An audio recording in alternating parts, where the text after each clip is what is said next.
இந்த உலகத்துல உணவு இல்லாம, தண்ணி இல்லாம, ஓய்வு, உறக்கம் இல்லாம, தரையிறங்காம தொடர்ந்து 400 கிலோமீட்டர் வரைக்கும் பயணிக்கக்கூடிய ஒரு அதிசய பறவைய தாங்க பார்க்க போறோம். அந்த பறவைகள் பார்த்தீங்கன்னா, பறப்பதே ஒரு அதிசயம்னு சொல்லலாம். ஆனா, சிறகடிக்காம கடலையே கடக்குதுன்னு இந்த பறவைய சொல்லலாம். அதோட பெயர் தாங்க கப்பல் பறவை, கப்பல் கூளைக்கடா அப்படின்னு கூட சொல்றாங்க. இதற்கு இன்னொரு பெயர் இருக்குங்க, கடற்கொள்ளை பறவை அப்படின்னு கூட சொல்றாங்க. உணவில்லாம, தண்ணி இல்லாம, ஓய்வு, உறக்கம் இல்லாம, தரையிறங்காம தொடர்ந்து 400 கிலோமீட்டர் வரைக்கும் பயணிக்கக்கூடிய பறவைன்னு இதை உறுதிப்படுத்தியிருக்காங்க. காரணம், இதன் இறகுகள் பார்த்தீங்கன்னா நீர் ஒட்டும் தன்மையை பார்த்தீங்கன்னா கொண்டிருக்கு. எனதான் இது வாத்து போல தண்ணீரில் மிதந்து ஓய்வெடுக்க முடியாது. முக்குளிப்பான் போல தண்ணீரில் மூழ்கி மீனை பிடிக்கவும் முடியாது.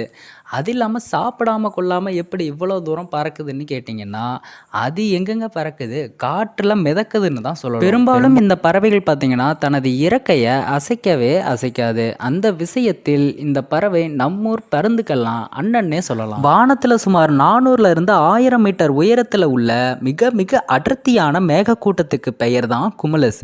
இதோட விமான ஓட்டிகளுக்கே சவால் தருபவை தான் இந்த குமுலஸ். பார்ப்பதற்கே பஞ்சு போல தெரிந்தாலுமே இந்த வகை மேகத்திற்கு காற்று மேல் நோக்கி சென்றபடி அம்மளி தும்முலியா இருக்கும். பல ஆயிரம் கிலோ எடையுள்ள விமானத்தையே அதிர வைக்கிற இந்த மேகத்துக்குள்ள புகுந்து நம்ம ஆளு சடுகுடு ஆடுறான்னா சும்மா. அதெல்லாம் இருக்கட்டுங்க, சோறு தண்ணி இல்லாம எப்படி உயிர் வாழ முடியும்னு கேட்டீங்கன்னா, அப்போது கடலுக்கு மேலே தாழ்வாக பறந்தபடி லாபகமாக மீனை பிடித்து உண்பது தெரிய வந்தது.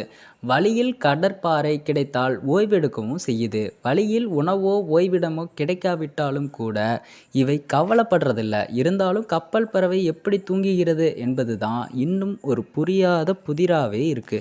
இந்த பறவை அந்த மேகத்துக்குள்ள புகுந்து அங்கே வீசுகிற மேல் நோக்கி பாய்கின்ற காற்றோட உதவியால காகிதம் போல மேலே எழுந்து செல்லுது.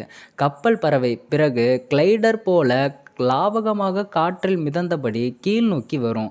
நிலத்துக்கு அருகே வந்த பிறகுதான் சிறகை அசத்து பறக்கும். ஆக உயர செல்லவும் நெடுந்தூரம் செல்லவும் எந்த விதமான ஆற்றலையும் பயன்படுத்தாம ஆற்றலை சிக்கனமா பயன்படுத்துது இந்த பறவை.